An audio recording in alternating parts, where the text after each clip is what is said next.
की पूर्वी अशी परिस्थिती होती की हा डॉक्टर इंजिनियर CA वगैरे काही होऊ शकत नाही आहे ना, मग याला नाटकात घाला. त्याला तुम्ही व्यावसायिक करायला जाता त्यावेळेला तिथे कोणाकडेही वेळ नसतो. Welcome guys. तर आज आपल्या बरोबर एक असे व्यक्ती आहेत ज्यांच्यापासून माझ्या ॲक्टिंग करिअरची सुरुवात झाली आणि त्यांनी पुण्यातल्या कितीतरी मुलांना ॲक्टिंगसाठी प्लॅटफॉर्म दिला. क्रिएशन थिएटर याचे वन ऑफ द फाउंडर आहेत ते. त्याचबरोबर मागचे किती 25 वर्षापासून ॲक्टिंग करत आहेत आणि कितीतरी मुलांना ॲक्टिंग शिकवत आहेत असे मंगेश सर. तर कसे आहात सर? ॲज युजल मस्त. सध्या प्युअरली लॉकडाऊन एन्जॉय करतोय. लॉकडाऊन चाललंय व्यवस्थित. नाट्यगृह बंद आहेत तोपर्यंत आपल्याकरता लॉकडाऊनच आहे. त्यामुळे नाट्यगृह सुरू होईपर्यंत आपलं लॉकडाऊन एन्जॉय करायचं मस्तपैकी. कधी सुरू होईल तेव्हा पुन्हा एकदा नव्या उमेदीने पुन्हा एकदा सुरुवात करायची. पुन्हा एकदा तोंडाला रंग लावून पुन्हा एकदा रंगमंचावर वाट पाहतोय. पता नाही कब होगा. सर मग आता आपण तर आता एकदम असं मी पण सुद्धा एक नर्वस झाले की पण सर तुमची ॲक्टिंगची सुरुवात कशी झाली पूर्ण की? ॲक्टिंगची सुरुवात मला आता साल नाही सांगता येणार, पण मी कदाचित 7वीत किंवा 8वीत होतो. आणि माझ्या बाबांनी मला आयुष्यातलं पहिलं नाटक मी त्यावेळेला बघितलं, बाबांनी दाखवलं मला. ते होतं दिलीप प्रभावळकरांचं हसवा फसवी नाटकात दिलीप प्रभावळकर 6 वेगवेगळ्या भूमिका करतात. ओके. आणि मी ते बघितलं त्यावेळेला. मी नाटक बघतोय, याला ॲक्टिंग म्हणतात, हे थिएटर आहे, काही नाही, ह्यातलं काहीच कळलेलं नव्हतं. पण ते छान वाटलं. आणि मग तिथं असं एक कुठेतरी ते क्लिक झालं की हां असलं काहीतरी करायला पाहिजे. पण तोपर्यंत एक जे सर्वसाधारण मध्यमवर्गीय घरात जे घडतं तसं माझ्या बाबतीत ते घडलं होतं की उन्हाळ्याची सुट्टी लागली की कुठल्या तरी शिबिरामध्ये मुलाला कोंबायचं आणि तिथं तो काहीतरी शिकतो. काही नाही तर तो कधी घरात त्रास देत नाही, पण तिथं काहीतरी शिकतो. हा त्याच्या मागचा एक काय म्हणतात त्याला उद्देश. अशा एका शिबिरात मी 3री-4थीत असताना गेलो होतो. रश्मी बडे आणि श्रीराम बडेंचं ते शिबिर होतं, बालनाट्य शिबिर ज्याला म्हटलं जातं. मी ते केलं होतं. आणि मग त्याच्यानंतर शाळेत असताना एका नाटकात मला काम करायची संधी मिळाली. अर्थात ते शाळेतनं करत नव्हतो.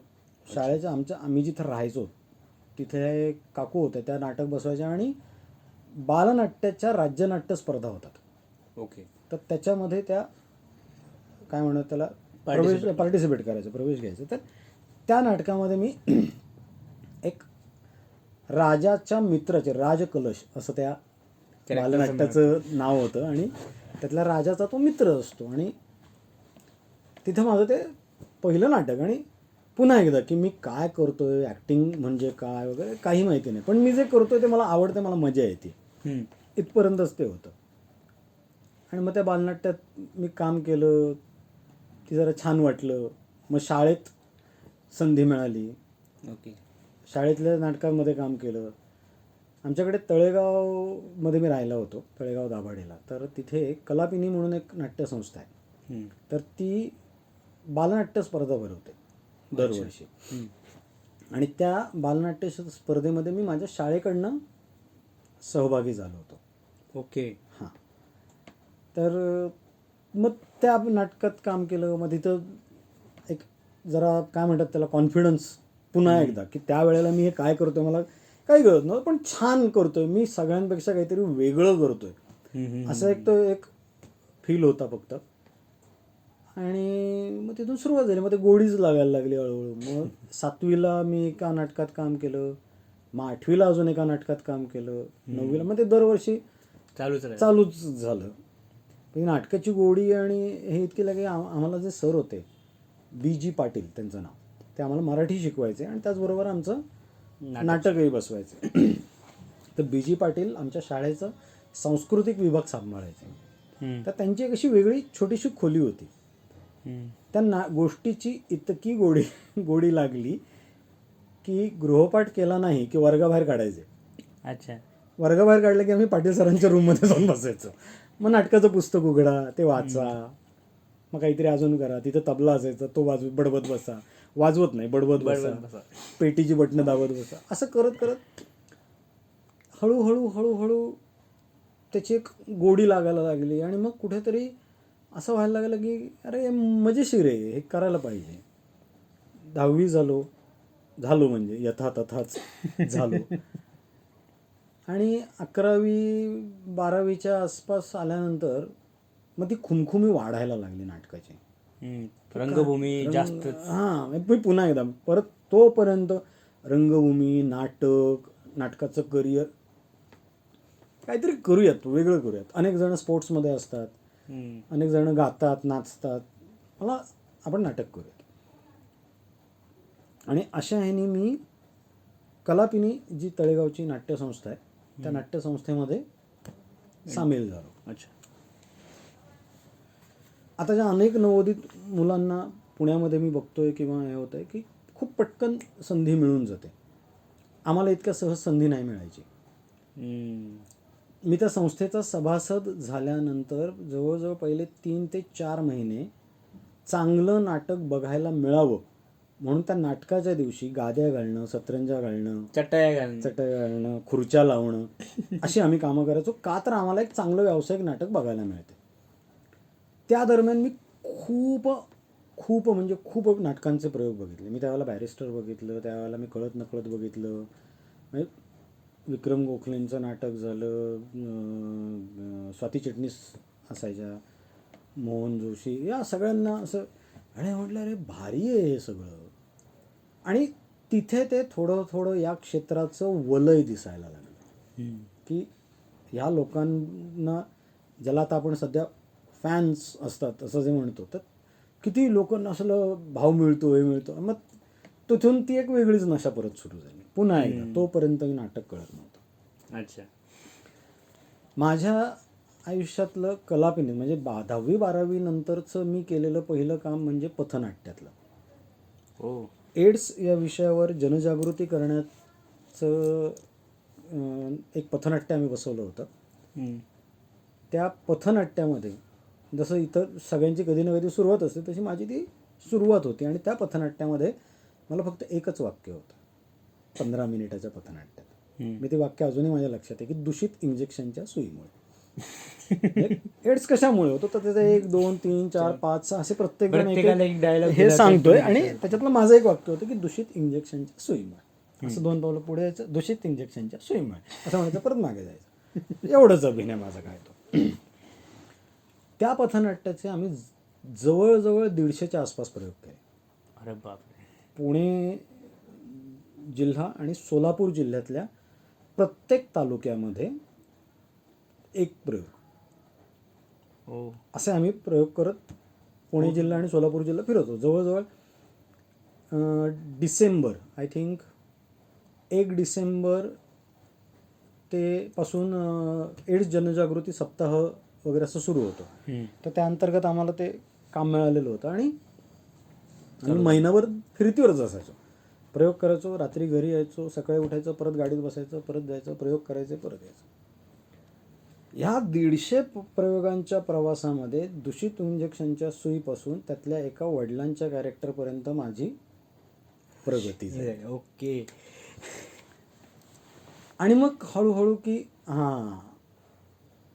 मग ते सुरू झालं. मग त्याच संस्थेतर्फे मी मोरूची मावशी नाटक केलं. त्यातलं कुठलं पात्र? मी त्यातला कर्नल डोंगरे केला. कर्नल डोंगरे म्हणजे मी ज्या वेळेला कर्नल डोंगरे केला त्यावेळेला माझं वय होतं 22 वर्ष. अरे बाप. सगळं टिपिकल केस, पांढरे बिंढरे, पण ते ठीक आहे. हौशी नाट्यसंस्था, लेजेंडरी कॅरेक्टर, हौशी नाट्यसंस्था असल्यामुळे त्या पद्धतीने ते केलं जायचं. मग ते केलं. त्याच्यानंतर प्रेमाच्या गावाजावे केलं. त्याच्यानंतर धन्य ते गायनी काळा नावाचं एक संगीत नाटक आम्ही केलं होतं, ते केलं. त्या निमित्ताने खूप फिरायला मिळालं. आणि मग परत पुन्हा एक वेगळा, काय म्हणूयात त्याला, एक गोष्ट ऍड झाली, फिरायला मिळतं. आणि फिरायला मिळतं, उत्तम आहे, मग आपण हेच करूयात. मग ते सुरू झालं. आणि मग असं करत करत जवळजवळ म्हणजे मी 96 साली मी 12वी झालो. त्याच्यानंतर मी 2001पर्यंत म्हणजे जवळ 4 एक वर्ष आणि 10वी झाल्यानंतर मी जॉईन केलं होतं. म्हणजे जो 5-6 वर्ष वगैरे मी कलापिनी संस्थेमध्ये पूर्ण वेळ कार्यरत होतो. अच्छा. आणि मग त्याच्यानंतर 2001ला माझी व्यावसायिक नाटकात एंट्री झाली. बरं, तोपर्यंत मी 6 वर्ष नाटक करतोय. मी 2 अंकी नाटक केलंय, जसं तू आता म्हणाला ना ते लिजेंडरी कॅरेक्टर होतं. मी 22व्या वर्षी ते कॅरेक्टर केलंय. सर्वसाधारणपणे कुठल्याही नवोदित कलाकाराला जे होतं की एक एकांकिका एक नाटक केल्यानंतर मी कसला भारी ॲक्टिंग करतो, ते तर ते माझंही झालं होतं. आणि ज्या क्षणी मी व्यावसायिकला आलो त्या क्षणी माझी ती हवा पूर्ण निघून गेली. काय झालं तिथं? म्हणजे ते ट्रान्झिशनमध्ये खूप म्हणजे मला पण जाणवलं, जेव्हा एक व्यावसायिक नाटक करण्यासाठी जेव्हा एक प्रायोगिक रंगभूमीवरून व्यावसायिकवरती जातो ना, ते सगळ्या गोष्टी चेंज झालेल्या असतात. वेळ चेंज, तुम्ही जरा जरी तिथे काय झालं तर ते जो इन्सल्ट जो डिरेक्टरकडनं होतो, जो कुठल्या प्रायोगिक रंगभूमीवरती तिथे येऊन शिकलो असतो आणि ऐक माझं तसं नाहीये. प्रायोगिक पेक्षा सुद्धा मी हौशी म्हणेन, हौशी रंगभूमी.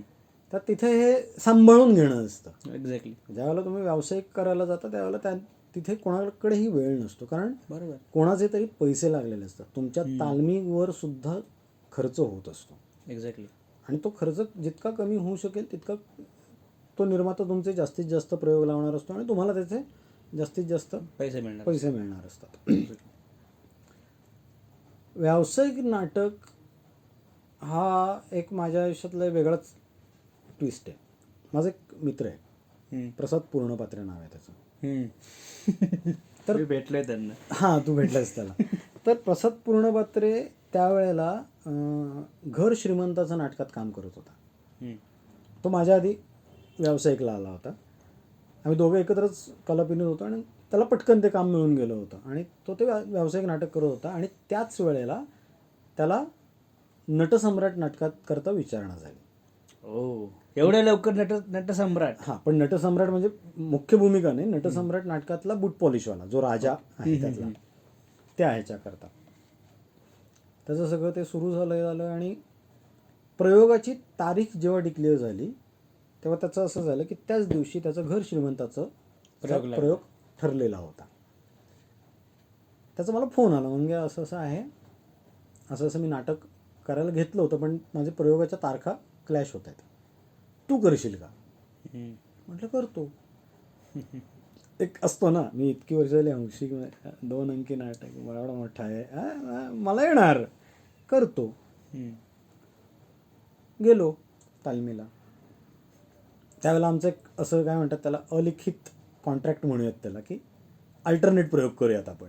अच्छा, तू एक मी एक, तू एक नाही. मग त्यालाही तो रोल सोडायचा नव्हता.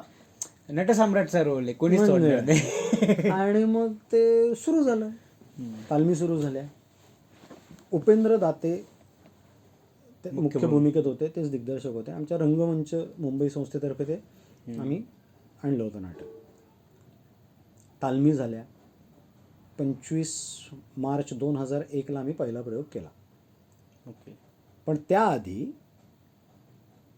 3 दिवसाच्या तालमीनंतर उपेंद्र दातेंनी, म्हणजे मी त्यांना दाते काका म्हणतो, दाते काकांनी मला सांगितलं की तुला ही भूमिका पेलत नाही आहे.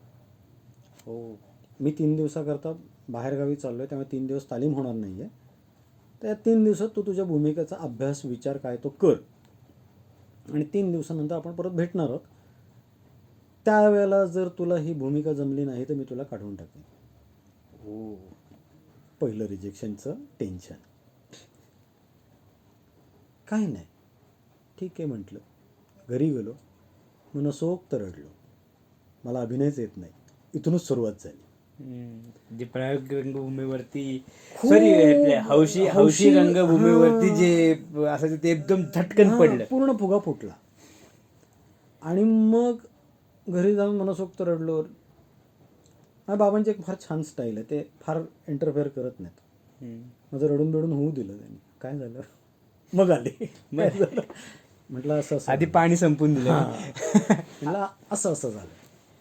ठीक आहे, मग कर विचार. म्हणलं काय करायचं, काय करायचं म्हणजे काय. कलापिनी इतकी वर्ष काम केलं आहेस ना.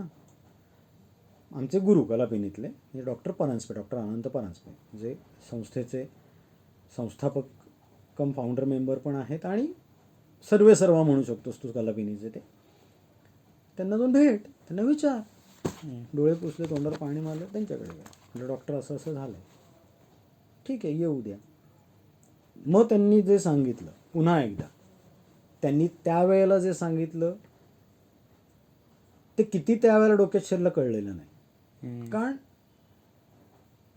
येतो अभिनय हा फुगा फुटून त्यातली हवा जायला एक जो वेळ लागतो ना, तो लागत होता. पण ठीक आहे, त्यांनी ज्या गोष्टी सांगितल्या त्या मी फॉलो करत गेलो. अनुकरण करणं जे आपण म्हणतो ते करत गेलो. आणि ते काही अंशी कदाचित मला सापडलं असं आपण म्हणूया. 3 दिवसांनी परत तालमीला आलो, पुन्हा वाचन. ठीक आहे, सापडतंय तुला बऱ्यापैकी, होईल हळूहळू असं म्हणून दाते काकांनी मला घेतलं, त्या नाटकात घेतलं. त्या नाटकाचा पहिला प्रयोग 25 मार्च 2001 ठाण्याला पहिला प्रयोग झाला. ओपनिंगचा प्रयोग, टाळ्या कडकळ्यात, प्रेशर किती होतं तुमच्यावरती? कारण का हौशीच्या वेळेस कसं असतं की पूर्ण भरलेलं नसतं थिएटर, आणि करणारे आणि बघणारे असते आणि करणारे एक्झॅक्टली. आणि अचानकपणे जी लोक आहेत जी पैसे देऊन आलेले आहेत आणि मग ती पैसे देऊन ते बघण्यासाठी आले, शेवटी आपण एंटरटेन करण्यासाठी तिथं असतो. मग तेव्हा ते प्रेशर कसं होतं की एक तर आजी दाते काकांनी सांगितलं होतं की हो खूप प्रेशर. म्हणजे पुन्हा एकदा की नाटकाचं प्रेशर म्हणून जर तुम्हाला विचारशील तर खरंच पुन्हा एकदा त्यावेळेला काही कळत नव्हतं. पण खूप भीती वाटली होती. कळतच नव्हतं की मी करू शकेन नाही शकेन, मी चुकलो तर, माझ्यामुळे नाटक पडलं तर, माझ्यामुळे खराब झालं तर, असे खूप प्रश्न पडले होते. पण टचूड नटेश्वराची कृपा होती, प्रयोग चांगला झाला. व्यावसायिक नाट्यसृष्टीमध्ये एक अलिखित नियम आहे, दुसरा प्रयोग हमखास गणतो. दाते काकांनी प्रयोग संपल्यानंतर म्हटलं दाते काका, असं आपण एक जातो ना आशेने, कसं झालं असं मी गेलो. उद्या दुसरा प्रयोग आहे, जास्त अभ्यास कर. म्हटलं म्हणजे माहिती नव्हतं. त्याच्यानंतर मला कळलं की अच्छा दुसरा प्रयोग चुकतो, गणतो, चुका होऊ शकतात. एक्साइटमेंट पहिल्या प्रयोग झाला की त्या एक्साइटमेंट मध्ये चुका होतात आणि मग गणतोच. हे अलिखित नियम मला त्या दिवशी कळला. आणि मग चालू झालं, मग अभ्यास सुरू झाला, मग ते केलं आणि मग मी खूप प्रयोग केले. त्याच्यानंतर मी नटसम्राटचे जवळजवळ 250+ प्रयोग केले, बूट पॉलिशवाला म्हणून. मग त्या नाटकातनं नाटक. त्याच्यानंतर मला मी माझ्या मुलांचा नावाचं नाटक मिळालं पुण्याच्या मनोरंजन संस्थेचं. मग मी ते नाटक केलं. मग जरा काय म्हणूयात त्याला, ते आपण हळूहळू सरावले जातो तसं ते सरावत चाललं होतं. मग तरुण तुर्क मिळालं. तरुण तुर्क त्यातलं कुठलं कॅरेक्टर? त्यातलं मी सुरुवात केली त्यावेळेला मी त्यातला कुंदा केला होता. अरे पण नंतर मी त्यातला बंडा आणि प्यारे पण केले, दोन्ही. हां, मी तिन्ही रोल. खूप मोठी टीम होती, खूप कलाकार होते, त्यामुळे कसं व्हायचं, कधी हा नाही आहे, कधी तो नाही आहे, मग आज कोण नाही आहे तर मंगेश तू हा रोल आहे आज तुझा. अरे बापरे. असं मग रोटेशनमध्ये मी बऱ्याचदा केला. पण कुंदा जो केला तो कुंदाची आठवण सांगण्यासारखी. म्हणजे पुन्हा एकदा दाते काकांनी जो माझ्यावर विश्वास ठेवला त्यामुळे तो मी कदाचित करू शकलो. एक दिवस दाते काकांचा फोन आला, मंगेश तुला कुंदा करायला आवडेल का? म्हटलं हो आवडेल की. बरं माहितीच नाही कोण कुंदा काय, पण तरुण तुर्क म्हाताऱ्यासारखं नावाचं नाटक आहे, त्याच्यामधला कुंदा तुला करायचा आहे. म्हटलं ओके, पुस्तक मिळव आणि पाठांतर करून ठेव. म्हटलं ओ ठीक आहे करतो. पुस्तक मिळवलं, पाठांतर केलं. श्रीरामपूरला पहिला प्रयोग होता. ओके. आणि प्रयोगाच्या आदल्या दिवशी आपल्या इथे पुण्यामध्ये मंदार लॉज आहे, तर मंदार लॉजच्या खोलीत कॉट लावल्यानंतर तो डबल बेड असतो, तो लावल्यानंतर जी छोटीशी जागा उरते ना, त्याच्यामध्ये माझ्या मुवमेंटची तालीम झाली. त्यांनी घेतली? हां, त्यांनी घेतली. तोपर्यंत बाकीचे कलाकार कोण आहेत वगैरे मला काही माहिती नव्हतं. मग तुमच्या एकट्याचीच फक्त तालीम झाली की इथे जायचं याची जायचं आणि झालं? अच्छा. मग गिव्ह अँड टेक वगैरे, रिहर्सल वगैरे सगळं डायरेक्ट स्टेजवरच होणार होतं. अरे बाप. पाठांतर चोख केलं होतं, पाठांतराचं काही टेन्शन नव्हतं. दुसऱ्या दिवशी आम्ही सकाळी श्रीरामपूरला जायला निघालो. श्रीरामपूरला पोहोचलो.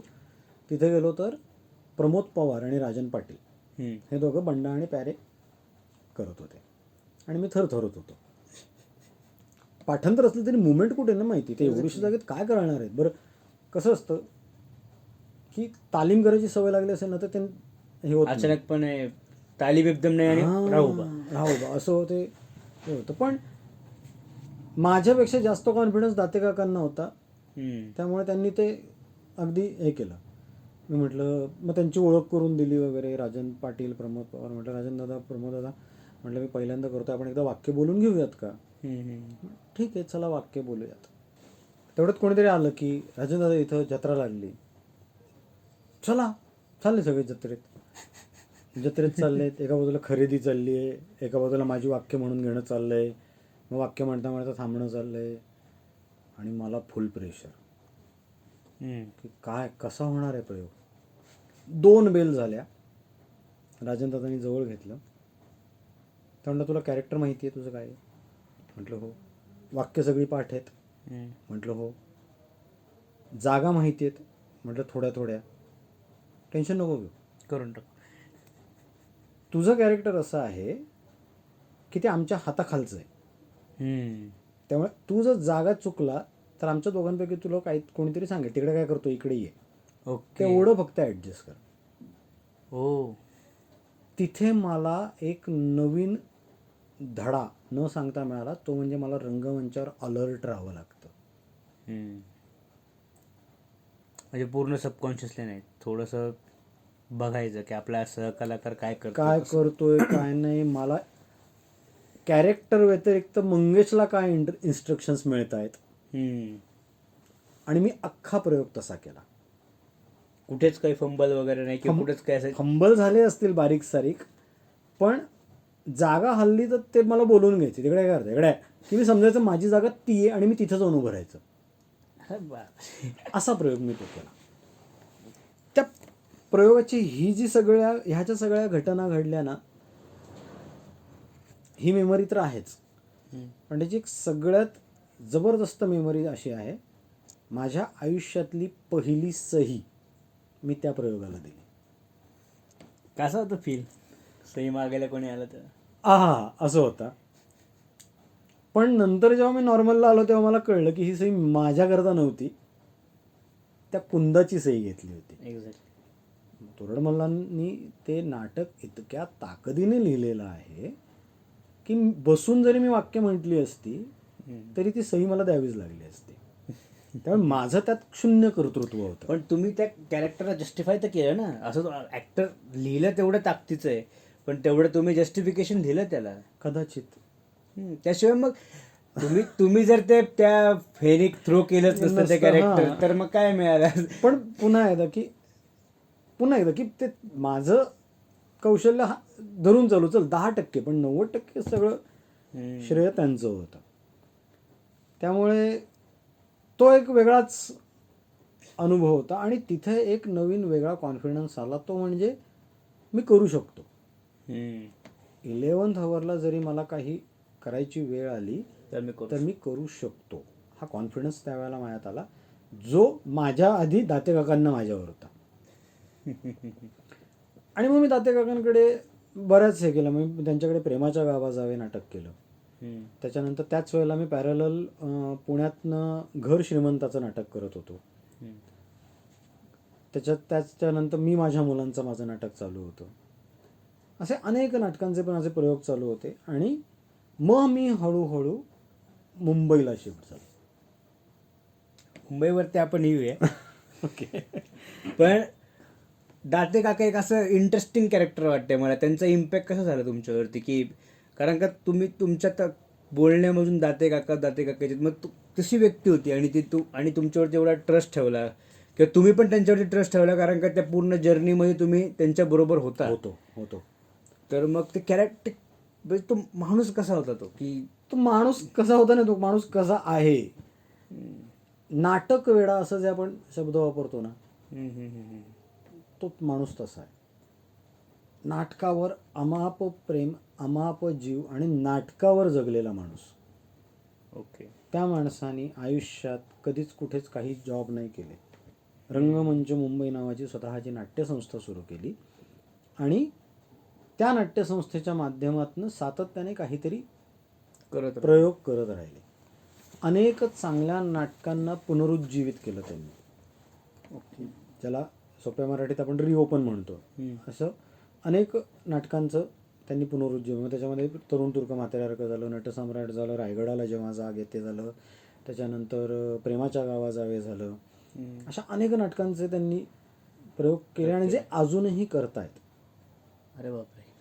म्हणजे आत्ता लॉकडाऊनच्या काळात ते घरी बसून होते, स्टील त्यांनी आत्ता बसल्या रिकामा जो हा वेळ मिळाला त्याच्यामध्ये त्यांनी ह्या सगळ्या नाटकांचं एकपात्रीकरण केलं. काय? अख्खच्या अख्खं नटसम्राट ते एकटे सादर करतात. त्यातला काही भाग ते नॅरेटिव्ह करून घेतात, काही संवादात्मक ठेवतात, काही सोलोलुकीज करतात. 70+ आहेत. स्टील तीच एनर्जी आहे जी 2001ला आम्ही नटसम्राट करताना. आय रिटायर्ड मध्ये पण हो, ते आय आहेत. रिटायर होते आणि मध्ये. त्यांचा मी परफॉर्मन्स बघितल्यावरती मी विचारलं होतं की ते वडील कोण आहेत ते. हां, माझ्या वडिलांचा रोल करतात ते. आई रिटायर होते या नाटकामध्ये. आणि त्यांनी मला नाटक, डॉक्टर परांजपेंनी मला, ज्यावेळेला मी हौशी नाट्यसंस्थेत पहिले नाटकाचे गुरु माझे बी जी पाटील सर, नंतर डॉक्टर अनंत परांजपे आणि त्याच्यानंतर ताते काका. दाते काका. दाते काकांनी नाटक जिवंत करायला शिकवलं. बऱ्याचदा काय होतं, नाटक करताना अनेक नवोदित कलाकार फक्त वाक्य म्हणतात सबटेक्स्ट आणि त्यांना वाक्यांच्या मधले. त्यांना वाक्य म्हणणं, चोख पाठांतर करून वाक्य म्हणणं म्हणजे नाटक करणं असं वाटतं. पण आता मी तुझ्याशी बोलतोय आणि तू मध्ये रिॲक्ट होतोयस. एक्झॅक्टली. ह्या रिॲक्शन दाते काकांनी शिकवले. ते माझ्या 2 वाक्याच्या मध्ये मी श्वास घेईपर्यंत ते 2 रिॲक्शन देऊन मोकळे होतात. हो, ते खूपच ऍक्टिव्ह आहेत. खूपच. आणि ते त्यांच्याकडनं मला शिकायला मिळालं. बट ऑब्वियस त्यांच्याबरोबर प्रमोद पवार, राजन पाटील ह्या मंडळींबरोबर काम करताना तरुण तुर्क या नाटकाने मला खूप शिकवलं.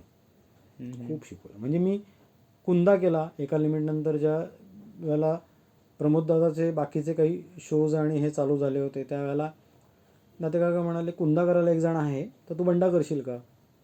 म्हटलं ठीक आहे. मग मी बंडाचं पाठांतर केलं. मग मी बंडा केला. मग असंच काहीतरी मध्ये एकदा झालं, राजन दादा अवेलेबल नव्हता, प्यारे करशील का? हो मी करतो. प्यारे पण केला.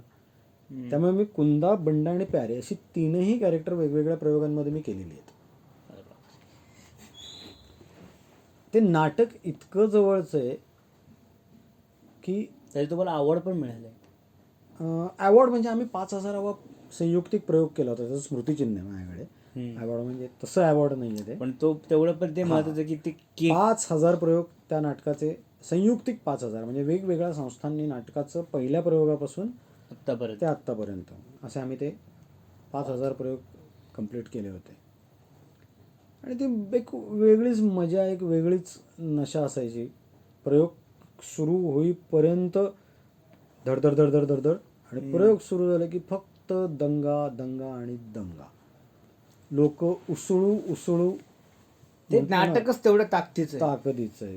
आणि मग तेव्हा विंगेमध्ये जेव्हा तुम्ही असायचा विंग आणि एंट्री घ्यायची फर्स्ट प्रयोगाबद्दल की आता एंट्री घ्यायची आणि असं विंगेमध्ये असं तुम्ही उभे आहात, ती धडधड ती कशी वाटायची? आणि तिथे कसं असतं की तो एक ती लाईन असते म्हणजे स्टेज हे विंगेच्या बाहेर संपतं. लोक म्हणतात की विंग म्हणजे, पण तिथून त्याच्या आधी मंगेश जीवनजी उभे असतात आणि तिथे पाय टाकले की ते कॅरेक्टर चालू होतं. ती तो कशी असायची नाही, ती कशी असते. आज इतके वर्ष काम केल्यानंतर सुद्धा प्रत्येक नाटकाच्या प्रत्येक प्रयोगाच्या पहिल्या एंट्रीला मी धडधड करत असाच असतो आतमध्ये. ते होतंच माझं. मला त्याला का होतं आय डोंट नो, पण होतं. पहिली एंट्री झाल्यानंतर मग मी कम्फर्टेबल नॉर्मल होतो. पण ती होईपर्यंत एक काय म्हणतो, त्या नाटकाने जो काही पेस पकडलेला आहे, माझ्या आधी जे काही मी एंट्री घेण्याच्या आधी जे काही नाटक घडलेलं आहे किंवा जे काही इमोशन्स आहेत ते घेऊन मला आत यावं लागतं. आत यावं लागतं. बरोबर आहे. तर ते होईपर्यंत ते असते. मग ती भीती मला खरंच अजूनही वाटते प्रत्येक एंट्रीला. म्हणजे इतके म्हणजे मी आता नटसम्राटचे 250+ प्रयोग केले. तरुण तुर्कचे मी जवळजवळ 450-500च्या पेक्षा जास्त प्रयोग केलेत. एवढी सगळी पात्र घेऊन. हां. त्याच्यानंतर घर श्रीमंताचे नाटकाचे सुद्धा मी 150-200च्या आसपास प्रयोग केले. आई तर अजून चालू आई आहे, रिटायर्ड retired होते होते, तर आमचं अजून चालू आहे. त्याचे चालू आहे. 250च्या आसपास प्रयोग केले. म्हणजे सगळं मिळून त्याच्या व्यतिरिक्त मी अनेक नाटकातनं वेगवेगळ्या कामं केली, त्याचेही अनेक. पण स्टील अजूनही मला ती एंट्री घेताना अजूनही माझं ते हात गार पडलेले असतात आणि बॉडी गरम झालेली असते. म्हणजे मला कळतं मी असं हात गार आहेत आणि हे गरम आहे, मी असं चेक करतो, ओके म्हणजे मी नॉर्मल आहे, एंट्री हे असं माझं ते थोडंसं होतं. आणि मग मी ती एकदा आत शिरलो की कम्फर्टेबल असतं. असं एक म्हणतात सर की तालमीमध्ये जी एनर्जी असते ना ती तुमची 10% असते, 20% असते, 30% असते मॅक्झिमम. पण जेव्हा कुठलाही नट स्टेजवरती येतो ना ते सगळ्या एनर्जीचा रेकॉर्ड तोडत तो कुठेतरी भलतीकडं. म्हणजे कारण का जे स्टेजवरती जे एनर्जी, जी ताकद आपल्याला मिळते कुठल्याही नटाला, ती कधीच तालमीमध्ये अचीव करता येत नाही किंवा ती होतही नाही. मग असं काय त्या रंगभूमीवरती होतं की प्रत्येक नट हा उफाळून येतो समोर, की त्याच्या अंगातलं ते काय म्हणतात की एकदम शांत कॅरेक्टर असं ना ते पण असं काहीतरी करत वेगळं दिसायला सुरुवात होतं. त्याच्या मागचं कारण कदाचित मी पुन्हा एकदा मी काय म्हणतात ना त्याला नाट्यशास्त्र किंवा अशा पद्धतीचं शिक्षण मी घेतलेलं नाही आहे, त्यामुळे मी टेक्निकली तुला तसं सांगू नाही शकणार. पण कदाचित रंगमंचावरचे लाईट, तुम्ही परिधान केलेले तुमची वेशभूषा, मेकअप, तुमच्या आजूबाजूला लागलेलं नेपथ्य, ह्या सगळ्या गोष्टी तालमीत नसतात. एक्झॅक्टली. तालमीमध्ये एकदम लिमिटेड गोष्ट, त्याचा एक जनरल लाईट असते. जनरल लाईट, आपली ट्यूब लाईट लागलेली असते आणि तुम्ही त्या रिहर्सल हॉलमध्ये असता. तुम्ही 100% तालमीला काय होतं, आपण सलग नाटक करत नाही. कट कट कट हा झाला, थांब हे चुकलं, परत कर, अरे थांब हे असं आपण करत जातो. एक्झॅक्टली. ती सलगता, ते लाईट, तो माहोल आणि सगळ्यात महत्त्वाचं म्हणजे थर्ड बेल, त्या बेलचा आवाज, तो वेगळाच फील देतोय. आणि मग तो पडदा उघडल्यानंतर आपण एंट्री केल्यानंतर समोर दिसणारे प्रेक्षक, आपली एंट्री होण्याआधी जे काही घडलेलं आहे त्याच्यावर आलेल्या प्रेक्षकांच्या प्रतिक्रिया. ते होतं का ते की या ऍक्टरला जास्त टाळ्या पडल्यात मला जास्त पाहिजे याच्यापेक्षा, असं असं कधी होतं का? असं नाही होत, कारण मी पुन्हा म्हटलं ना की नटांमध्ये चुरस असता कामा नये. चुरस असावी, पण ती तू हे कर, मी त्याच्यावर ते हे करतो, मग त्याच्यावर तू परत असं कर, आणि मग आपण मिळून ते नाटक वर घेऊन जाऊ. अच्छा, म्हणजे बिग पिक्चर बघून आपण नाटकाला वरती घेऊन इन्स्टेड ऑफ आपलं स्वतःचा कॅरेक्टर. एक्झॅक्टली. कारण शेवटी नाटक ओव्हरऑल वर गेलं तर ते कॅरेक्टर लक्षात राहणारच आहे. बरोबर. पण त्या चढाओढीत जर नाटक पडलं तर ना नाटक लक्षात राहणार आहे ना तुम्ही लक्षात राहणार. म्हणजे तुम्ही लक्षात राहाल काय पण ह्याच्यामुळे पडलं, आपण काय बकवास काम केलं राव यांनी, यामुळे ते तुम्ही लक्षात राहा. त्यामुळे नाटक कसं तुम्ही मोठं करू शकता, नाटकाला कसं तुम्ही छान करू शकता, हे होणं गरजेचं आहे. आणि नशा आहे नाटक. म्हणजे ही गोष्ट आता आता आता आता जास्त जाणवायला लागली. त्यावेळेला खरंच कळत नव्हतं. म्हणजे मी ज्या वेळेला बंडा केला त्यावेळेला माझा स्वभाव बंडाचा नाही आहे. बंडा हा अत्यंत टार्गट मुलगा आहे, जो राडे करतो आणि समोरच्याला कोणाला तरी फसवायचा प्रयत्न करतो. असं ते साधारण त्याचं कॅरेक्टर आहे की ते दोघेही, ते प्यारे आणि बंडा दोघेही टगे आहेत. आणि मला त्या काळात काही केलंय तो टगेपणा माझ्यात येईना. मी त्याच्यावरनं खूप ओरडा खाल्लेला आहे, खूप ओरडा, की काय असं काय करतो, असं काय लिहायचं. पण ते नव्हतं मिळत. पण जसं जसं माझं वय वाढत गेलं आणि मग माझ्यामध्ये ती मॅच्युरिटी येत गेली, तसा तसा त्या कॅरेक्टरचा बाज मला सापडायला लागला. तो अपेक्षित असणारा ठहराव माझ्याकडे आला. आणि ह्याला गरजेचा आहे तो अभ्यास. अभ्यासाला पर्याय नाही. म्हणजे मी बऱ्याचदा असं गमतीत म्हणतो की पूर्वी अशी परिस्थिती होती की हा डॉक्टर इंजिनियर CA वगैरे काही होऊ शकत नाही आहे ना, मग याला नाटकात घाला. पण ह्या सगळ्याच्या अभ्यासापेक्षा नाटकाचा अभ्यास जास्त अवघड आहे असं मला वाटतं. असणारच.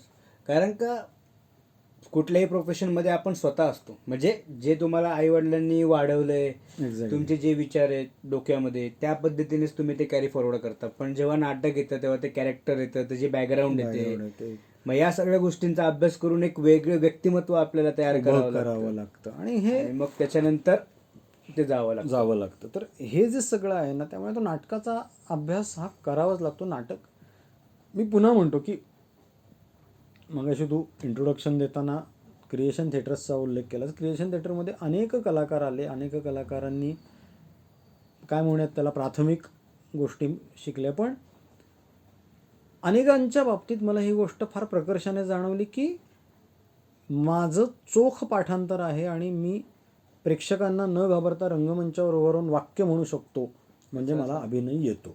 नाही, हे नाही तू म्हणतोयस, पण असं अनेक जणांना वाटतं. तेव्हा मला पण वाटत होतं.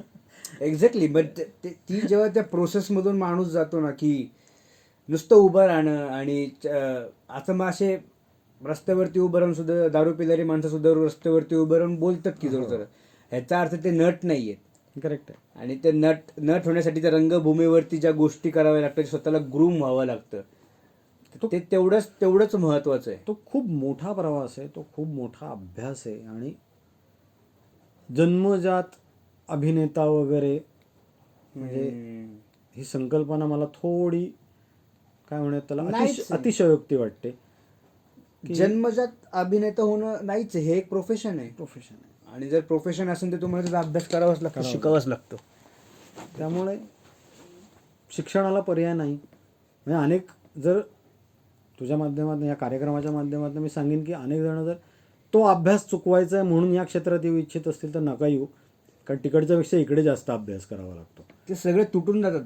ज्या विचार जो करतो आपण की नाही आता मी जाणार आणि असा उभा राहणार, असा की टाळ्याच पडत राहणार आणि मी फक्त उभा राहणार. पण जेव्हा त्या कसं असतं की तुम्ही सगळी काही खोटं बोलू शकता, पण मला एक की त्या रंगभूमीवरती खोटं बोलता येत नाही. म्हणजे आपण दुसरा कॅरेक्टर जरी करत असलो तरी त्याच्यामध्ये कुठे खोटेपणा असलं की तो प्रेक्षक लगेच पकडतो. कन्व्हिन्स करणं, टू मेक बिलीव्ह, हीच तर नाटकाची बेसिक हे आहे ना, की तुम्ही जो काही खोटेपणा रचलेला आहे रंगमंचावर तो प्रेक्षकांना खरेपणा वाटणं किंवा ते खरं समजून त्यांनी ते अनुभवणं म्हणजेच नाटक. त्यामुळे काय ते त्याच्यामध्ये असं म्हणता येईल की समोरच्याला रडवण्यासाठी त्याला आपल्या आत उतरून द्यावं लागतं आणि आपण त्याच्यामुळे ते पूर्णपणे मोकळे होतो किंवा हे होतो, म्हणूनच समोरचा प्रेक्षक रडतो किंवा म्हणून तो टाळ्या वाजवतो, कारण की तो आपल्यामध्ये इन्व्हॉल्व्ह झालेला असतो आणि ते करणं सगळ्यात अवघड असतं.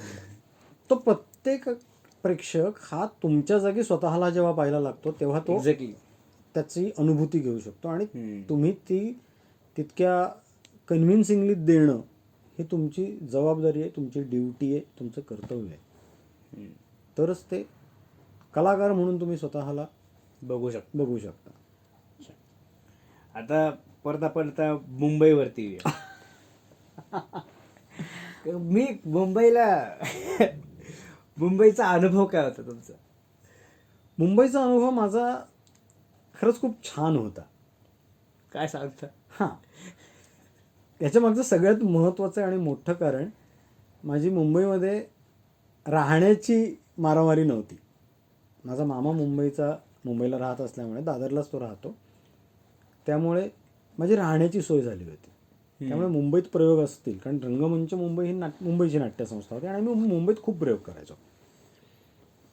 ते झालं, तुर्क झालं, ह्या सगळ्या नाटकांचे मॅक्सिमम प्रयोग आम्ही मुंबईत केले. पण माझी राहण्याची कधी प्रॉब्लेम असा जो म्हणतो ना की अरे यार, जो मेजर प्रॉब्लेम असतो प्रत्येकाचा, जो बाहेरून मुंबईत येणाऱ्या प्रत्येकाला हा असतो. दादरला माझा मामा राहायचा,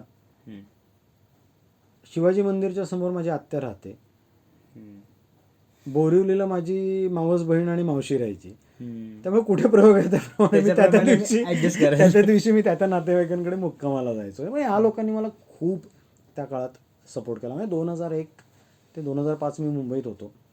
4 वर्ष. आणि मुंबईत प्रयोग चालू होते माझे कंटिन्युअस त्यावेळेला प्रयोग चालू असायचे. आणि मग त्यामुळे मग त्याच्याबरोबरीने आपलं कुठेतरी काहीतरी एखाद दुसरी ऑडिशन दे. तो कसा अनुभव असायचा? फार वाईट असायचं अरे. ते तुमच्याबरोबर झालंय का? गो नो गो म्हणजे असं नाही का? Fit not fit, fit not fit, fit not fit असं झालंय का? नाही असं फारसं झालं, कारण कदाचित मीच तितकं सिरियस नव्हतो. असं माझं फार काही प्रेम नव्हतं ऑडिशनवर. त्यामुळे दिली तर दिली हम्म. केली. पण नाटकाच्या करता मी अनेकांना त्या काळात भेटायचं. भेटायचा प्रयत्न केला. त्यावेळेला एक वारं होतं की अरे मुंबईतच ना, तर मग सिरियल कर, फिल्म्स करतो, ऑडिशन दे, हे कर. पण काय माहिती मला ते नाटकासमोर नाही टिकलं ते. हां असं थोडंसं म्हणू शकतो, किंवा काय म्हणत त्याला, व्यावहारिक जगातला एक मूर्ख असावा मी. त्यामुळे नाही मला त्या सिरियल किंवा या माध्यमाकडे जाता आलं फारसं. पण केली नाही असंही नाही. मी म्हणजे आताचं कलर्स टी व्ही, त्यावेळेचं ETV मराठी, त्या ETV मराठी करता एक तुकाराम महाराजांच्या जीवनावर आधारित सखा पांडुरंग नावाची 52 एपिसोडची मालिका होती. त्याच्यामध्ये मी तुकारामांचा धाकटा भाऊ कान्हा तो रोल केलेला होता. आणि 52 एपिसोडमध्ये प्रॉपर ती हे होती. अमृता प्रोडक्शनची हे होती. दिलीप भोपळे त्याला डिरेक्टर होते. आणि त्यावेळेला मी केली, म्हणजे मी मालिका केली नाही असं नाही आहे, पण मालिका केली आणि मजा आली. पण त्यावेळेचं टेलिव्हिजन आणि आत्ताचं टेलिव्हिजन खूप फरक पडला आहे. आणि समहाऊ मी थोडासा नाटकात रमणारा असल्यामुळे, आणि त्याहीपेक्षा महत्त्वाची गोष्ट म्हणजे मला अजूनही कॅमेऱ्याची भीती वाटते. का? कॅमेरा पण चालूच आहे. हो, म्हणूनच मी आत्तासुद्धा मी तसा घाबरलेलोच आहे.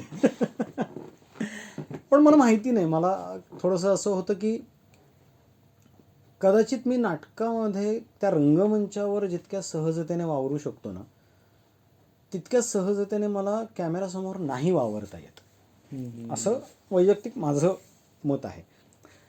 तरीही मी ती सखा पांडुरंग नावाची मालिका केली. तरीही लक्षमधले 2 एपिसोड केले. एकामध्ये मी मेन विलन होतो, एकामध्ये मेन कल्प्रिट होतो. तरीही मी एक फिल्म केली पेइंग घोस्ट नावाची. पण अजूनही पुन्हा एकदा की नट म्हणून, कलाकार म्हणून मी अजूनही स्वतःला तितका परिपूर्ण समजत नाही कॅमेराच्या बाबतीत. आणि मी त्यावेळेला तर मी खूपच म्हणजे लहान होतो. म्हणजे 2001 ते 2005 हा जो माझा कालावधी होता मुंबईतला, त्यावेळेला मी किती 22, 23, 24, 25 वर्षाचा असा होतो. त्यामुळे नाही फारसं. 1-2 ठिकाणी ऑडिशन पण द्यायला गेलो. ऑडिशन मुंबईमध्ये ऑडिशन देणं म्हणजे ना एक गंमत असते. एकतर मी पुण्यातनं गेलो. तर तू का हसतोस? तुझ्याकडे काय वेगळा अनुभव? मी पुण्यातनं गेलो होतो. माझ्याकडे काय तिथे राहायची सोय नाही ना, माझ्याकडे गाडी नाही. त्यामुळे कंपल्सरी बसचा किंवा रेल्वेचा प्रवास.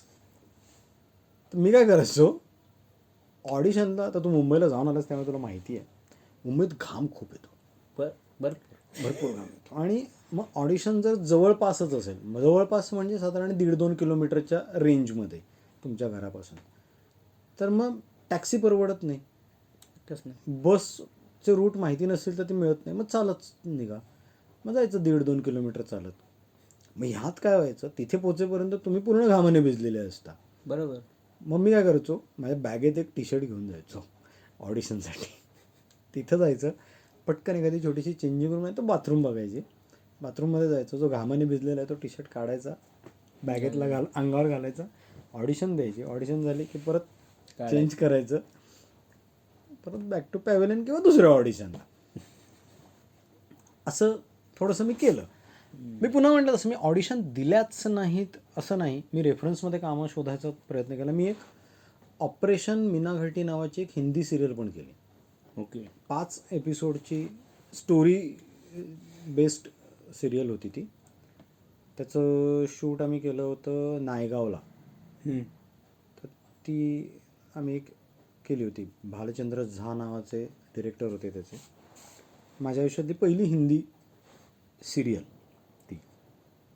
पण तिथे फरक कसा वाटला तुम्हाला की एक मराठी सिरियलचा सेट आणि हिंदी सिरियलचा सेट किती चेंज कसा होता? नाही मला फारसा जाणवला, कारण कदाचित एक जे म्हणतो ना आपण की लो बजेट किंवा अशा पॅटर्नचं कदाचित ते काम असावं, कारण ती मालिका मला नंतर कुठे बघायला मिळाली.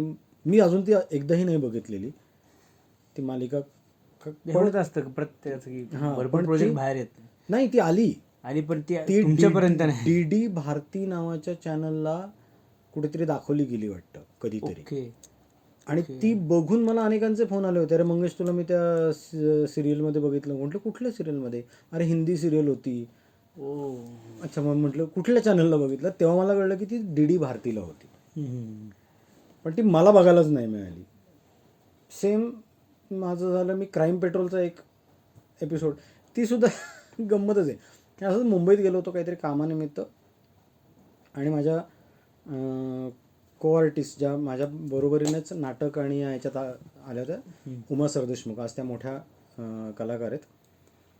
तर त्यांची माझी भेट झाली. अंधेरीला भेटलो आम्ही. म्हटलं काय कुठे चालले? आणि मी ऑडिशनला चालले क्राईम पेट्रोलच्या ऑफिसला. त्याचं काय बरं त्या ह्यांचं नाव विसरलं. एनिवेज, तर ऑडिशनला चाललं आहे. ठीक आहे म्हटलं, मी काय ऑडिशन देणार नाही. तिथे गेलो, बराच वेळ वेटिंगला बसले होतो, हे झालं होतं. तेवढ्यात कोणीतरी एक जण आलं, आप भी ऑडिशन देने वाले? मी काही म्हणायच्यात तीच म्हणे हां देने वाले. त्याने माझ्या आता ते कागद दिला. मी असं म्हटलं काय आहे, म्हटलं देऊन ठेव, काय फरक पडतो, असं म्हणून मी ती ऑडिशन दिली. ती ऑडिशन दिली आणि 3 महिन्यात मला क्राईम पेट्रोलला बोलावणं आलं पुन्हा एकदा.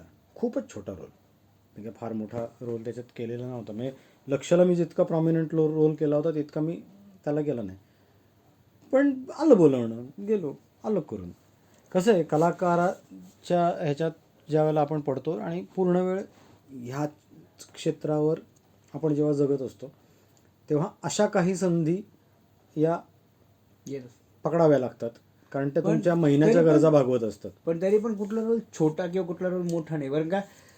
जर त्या रोलमधून काहीतरी इन्कम येतोय तरी तो पण महत्वाचा आहे, आणि त्याचबरोबर तो दिसतो तरी. कारण का भरपूर लोकांचं सर असं असतं की दिसतच नाहीत ते. हो, ते होतं ना. पूर्ण पुन्हा same. करिअर निघून जातं पण ते दिसतच नाहीत. आणि क्राईम मग पेट्रोलच्या बाबतीत माझं ते झालं. पुन्हा मी ती सिरियल बघितलीच नाही. मला आणि जाणार, अरे तू ते दिसलं, तू केला होता का? म्हटलं हो का, बरं हो मी केला होता. असं माझं खूप वेळा झालं. पण त्याच्यानंतर मग माझं थोडंसं नाही त्या कॅमेरा फॉर्मॅटला मी तुम्हाला ते पटलंच नाही की नाही, मी घाबरतो. पटलं नाही वगैरे असलं आयुष्यात काही नसतं, मला भीती वाटते कॅमेरा करायला. आणि म्हणून मी आत्ता रीतसर कॅमेरा ॲक्टिंग शिकतोय. मॅम. सध्या माझी प्रोसेस चालू आहे. सुदैवाने आमच्याच प्रोडक्शनचे दिग्दर्शक आहेत आणि आमचीच संस्था सगळं ते करते. त्यानिमित्ताने मला ते शिकायला मिळतं. मी ते शिकतोय आता सगळ्या गोष्टी. आणि डेफिनेटली मी कॅमेरा करणार आहे, चांगले प्रोजेक्ट करणार आहे. पण जोपर्यंत मला ते वाटत वेळ घेताय तुम्ही की आता शिकायचं आहे मला, मी शिकलो. कारण जे नाटकाच्या बाबतीत माझं झालं ना, की मला येतं असं वाटून माझा जो फुगा फुटला होता ते आता मला आता नाही, आता या वयाला आल्यानंतर ती मॅच्युरिटी तेवढी आलेली आहे असं मला वाटतं. पुन्हा एकदा माझ्या आजूबाजूचे कोणीच म्हणत नाही की मॅच्युअर आहे म्हणून, सगळ्यांना बालिशच वाटतो मी. पण ते आता थोडंसं जरा काय म्हणतात त्याला, जपून पाऊल टाकणं आणि प्रॉपर शिकून घेणं. कारण शिक्षणाचं महत्त्व खूप आहे, खूप आहे. म्हणजे मी जितक्या विद्यार्थ्यांना माझ्याबरोबर ज्यांनी काम केलं आहे किंवा ज्यांनी माझ्याकडे शिक्षण घेतलं आहे, सगळ्यांना मी सांगितलं की शिकणं आणि सतत शिकत राहणं आणि जे शिकलेलं आहे त्याचा सातत्याने रियाज करणं. नटाच्या बाबतीत एक फार वाईट गोष्ट अशी की नट हा सगळ्यात आळशी माणूस असतो. बरोबर. म्हणजे एखादा डान्सर खूप रियाज करतो, एखादा गायक खूप रियाज करतो, पण अभिनेता रियाज करत नाही. किंवा करत नाही असं म्हणणार नाही, जो करत नाही तो पुढे येत नाही, जे करतात ते पुढे डेफिनेटली जातात. त्यामुळे तो रियाज करत राहणं गरजेचं आहे. आणि तो आता थोड्याफार प्रमाणात कॅमेरा ॲक्टिंगच्या बाबतीत मी चालू आहे. पण जिथून आपण सुरुवात केली तो म्हणजे मुंबई. तर मुंबई मजेशीर सिटी आहे, मजा येते मला. मी त्या 3-4 वर्ष जी काही मी मुंबईत होतो त्या कालावधीत मला खरंच परत घरी यायची इच्छा अशी कधी फार झाली नाही. मी रमलो होतो. कदाचित नाटकाचे प्रयोग चालू होते. हां, कदाचित मी फक्त ऑडिशन देण्याकरता जर गेलो असतो ना मुंबईत तर मी नसतो रमलो. तुमच्याकडे काहीतरी काम होतं त्यामुळे माझ्याकडे मग काम होतं, मला मोटिव्ह होता मुंबईत जाण्यासाठी. माझ्याकडे हे होतं की मी का चाललोय, तर आज माझा प्रयोग आहे. मी का राहणार आहे 2 दिवस, तर कारण 2 दिवसांनी माझा परत प्रयोग आहे. एक्झॅक्टली. हे होतं. त्यामुळे मी मुंबईत रमलो. मुंबईतल्या म्हणजे आत्ता रिसेंटली झालेल्या काही थिएटर्स सोडल्या तर मुंबईतल्या ऑलमोस्ट प्रत्येक थिएटरला मी शो केलेला आहे. हां, म्हणजे कलापिनीत ज्या वेळेला होतो त्यावेळेला मी पृथ्वी थिएटरला एक शो केला आहे.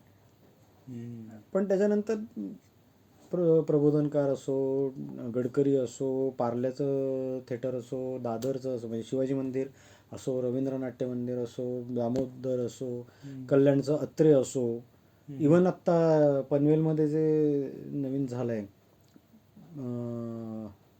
फडके नाट्यगृह, तिथेही मग मी प्रयोग केले. मी मुंबईतल्या ऑलमोस्ट सगळ्या नाट्यगृहात प्रयोग केलेत. आणि ती मजा असते रंगमंचावर काम करताना. तुम्हाला लाईव्ह रिस्पॉन्स जो प्रेक्षकांचा मिळतो तो कुठेच नाही. ती जी एक मजा आहे, ती जी एक नशा आहे. कुठेच नाही. तर एक ते हे होतं की पृथ्वी थिएटरला एवढा इम्पॉर्टन्स काय आहे सगळ्यांसाठीच. प्रत्येक नटाला कधी ना कधीतरी त्या पृथ्वी थिएटरवरती उभं राहायचं आहे. प्रत्येक नटाला तिथे एकतरी प्रयोग थिएटरचं म्हणजे आर्किटेक्चर लेवलला विचारशील तर मला पण नाही माहीत सांगता येणार. पण पृथ्वी थिएटरला काय आहे ना की त्यांनी नाटकांच्या सादरीकरणाचा एक दर्जा मेंटेन केला आहे. तिथे त्या दर्जा असल्याशिवाय तिथे तुम्हाला एंट्री मिळत नाही. बरं, पृथ्वी थिएटरपेक्षा सुद्धा पृथ्वी फेस्टिवलला खूप महत्त्व आहे.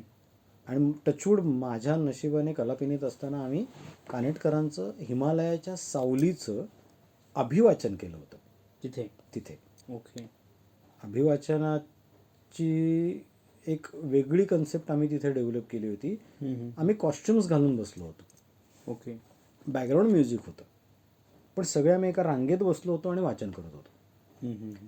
पण ते वाचन करत असताना त्याचा एक टोटल नाटकाचा इम्पॅक्ट त्या फक्त वाचनातनं आम्ही देत होतो. कॉस्ट्युम्स असल्यामुळे बघायला सुद्धा लोकांना मिळत होतं की काय आहे काय नाही. आणि ऐकणाऱ्यांना तर ते डेफिनेटली कानेटकरांचं नाटक असल्यामुळे ते प्रतिम संवाद, त्यांची मांडणी आणि खूप सारे इमोशन्स त्यात. आमच्याबरोबर त्यावेळेला पुन्हा एकदा जरी ते हौशी असले तरी काम करणारी मंडळी तगडी होती सगळी. त्यामुळे ती मजा आली होती. त्या निमित्ताने मला पृथ्वी थिएटरला आज जाऊन परफॉर्मन्स करायला मिळाला, सादरीकरण मी केलं. मी त्यावेळेला आम्ही खूप गोष्टी केल्या, खूप काय काय काय केलं. आम्ही पथनाट्याची स्पर्धा केली होती. पथनाट्याची स्पर्धा जुहू बीचवर होती. बीचवर थिएटर नाही, काही नाही, काही नाही. बीचवर एक असा चौथरा उभा केला होता. प्रेक्षकांना थांबवणं नाही, ऑडियन्स नाही, काही नाही. 2-3 परीक्षक यायचं, तुम्ही प्रेक्षक गोळा करायचे, तुम्ही परफॉर्म करायचं आणि त्याच्या बेसिसवर तुम्हाला मार्क मिळणार होते. भले आम्ही नम्रात आलो नाही, पण तो एक वेगळा अनुभव तिथे अनुभवायला मिळाला होता. भले माझ्या आयुष्याची सुरुवात पथनाट्यापासून झाली असली तरी तिथला पथनाट्याचा फॉर्म वेगळा होता. एक्झॅक्टली.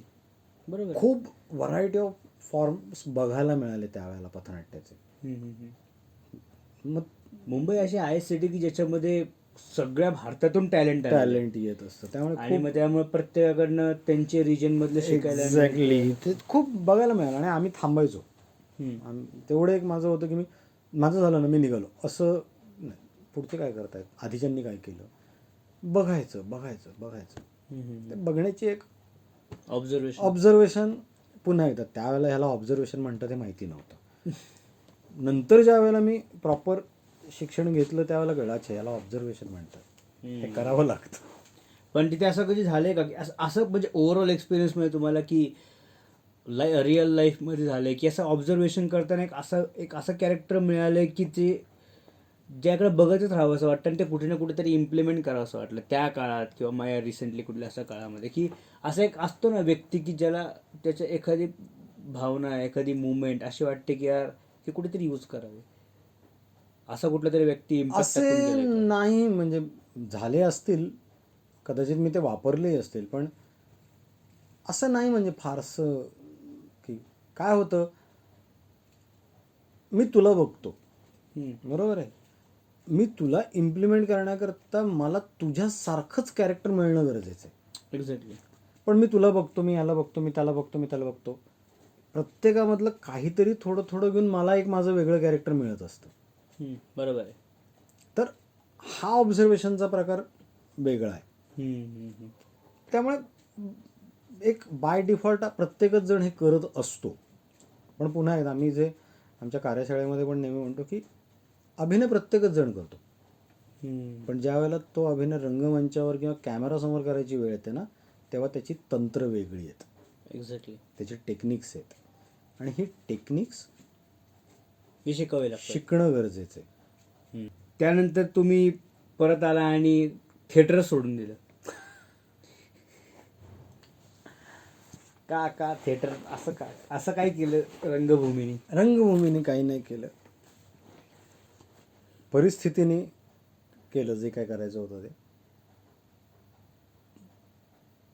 थोडंसं मी रिवाइंड जाईन त्याच्यासाठी की ज्या वेळेला मी ठरवलं की आता मला ह्याच क्षेत्रात पूर्ण वेळ करायचं, कारण 2 व्यावसायिक नाटकं माझ्या हातात होती, मी करत होतो, आणि वय वर्ष 22 होतं. 22 म्हटलं की घरच्यांच्या अपेक्षा असतात की आता झालं शिक्षण, झालं कामाला लागा, आता उत्पन्नाचं बघा. बरं, मी काय फार मोठा डॉक्टर इंजिनियर नाही आहे, मी BCom ग्रॅज्युएट आहे. त्यामुळे एक माफक उत्पन्न मिळवण्याकरता काम कर, असं एक घरच्यांचं होतं. आणि मी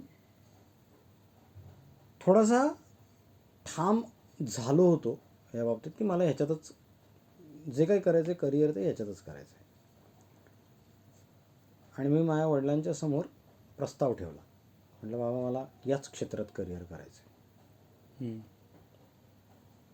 आमच्या घरात फक्त असं काही झालं नाही, ठीक आहे म्हटले, किती कमवणार तू, इथून सुरुवात झाली. म्हटलं माहिती नाही किती कमवीन वगैरे. मग आमच्या बाबांनी रीतसर त्याचा एक आलेख काढला. माझे बाबा फार अभ्यासू व्यक्तिमत्व आहेत, आणि ते फार म्हणजे त्यांची काय म्हणतात त्याला, त्यांचा पॅटर्नच वेगळं आहे. म्हणजे मी आत्ता तुझ्याशी ज्या पद्धतीने बोलतोय हा माझ्या बाबांचा ओरडण्याचा सूर आहे. ओके. रागवले की या सुरात ते बोलतात. अरे बापरे. हां. त्यामुळे मग त्यांनी मला ते घेऊन बसले की काय डोक्यात विचार आहे, काय करणार, कसं करणार, हे ते किती वर्ष लागतील तुला ह्याच्यात सेटल व्हायला वगैरे, अशा अनेक गोष्टींवर आमची चर्चा झाली, उहापोह झाला, सगळा झाला. आणि म्हटलं बाबा बघा, आता मी 22 वर्षाचा आहे, म्हटलं मला 5 वर्ष हवीत. ह्या 5 वर्षात एक सर्वसाधारण BCom ग्रॅज्युएट महिना 10,000 रुपये साधारण कमवतो. म्हणजे ही मी गोष्ट सांगतो 2002-2003ची. तर मी जर तेवढे नाही कमवले 5 वर्षांनी, म्हणजे मी तेव्हा 27चा होईल, मग तुम्ही मला सांगा, तिथे मी जॉब करतो. ठीक, प्रस्ताव मान्य झाला. ठीक आहे, डन. अवास्तव खर्चाला पैसे मिळणार नाहीत, येण्या जाण्याचे मिळतील. त्यावेळेला मी थोडासा कॉन्फिडंट होतो, कारण माझे प्रयोग चालू होते, मला मानधन मिळत होतं, पाकिट मिळायचं. पाकिट मिळत होतं. त्यामुळे माझा तो खर्च निघायचा. भले मी घरात काही देत नव्हतो, पण मला घरातनं काही फारसं घ्यावंही लागत नव्हतं. आणि 2005 साली पुन्हा एकदा परिस्थितीमुळे वडिलांना जॉब सोडावा लागला. भाऊ शिकत होता. म्हटलं मोठा मुलगा आहे आणि आता बघ बाबा तू, असं ते थोडंसं झालं आणि मी क्षेत्र सोडलं पूर्णपणे. त्यावेळेला माझी सखा पांडुरंग नुकतीच संपली होती. ऑपरेशन मीनागाठीचं शूट संपवून मी घरी आलो होतो आणि मी क्षेत्र सोडलं. आणि सोडलं म्हणजे मला इतका त्या गोष्टीचा त्रास होत होता. सोडलं म्हणजे मी नाटक बघणंही सोडलं. मी नाटक बघितलंही नाही. म्हणजे मी भले तळेगावात कलापिनी संस्थेत होतो, हे होतो, मी आजीव सदस्य आहे, संस्थेच्या वतीने नाटकं व्हायची, संस्थेची नाटकं व्हायची. मी ना त्या नाटकांमध्ये काम करायला गेलो ना मी ते नाटकं बघायला गेलो. 2005 ते 2012 7 वर्ष मी हे क्षेत्र सोडलं. फक्त मधल्या काळात माझ्याकडनं अजाणतेपणी झालं का काय मला माहिती नाही, पण त्या 2005च्या आधी मी जे काही कार्यशाळा केलेल्या होत्या त्या कार्यशाळांमध्ये मी जे शिकलेलो होतो त्याचा माझा अभ्यास मात्र चालू राहिला. त्याचा रियाज ज्याला म्हणतो तो चालू राहिला. आणि ह्या 7 वर्षात मी मॅच्युअर झालो. माणूस म्हणूनही मॅच्युअर झालो, अभिनेता म्हणूनही मॅच्युअर झालो. बरोबर. आणि 2013 साली मी पुन्हा नाटकात आले. नाटकात आलो.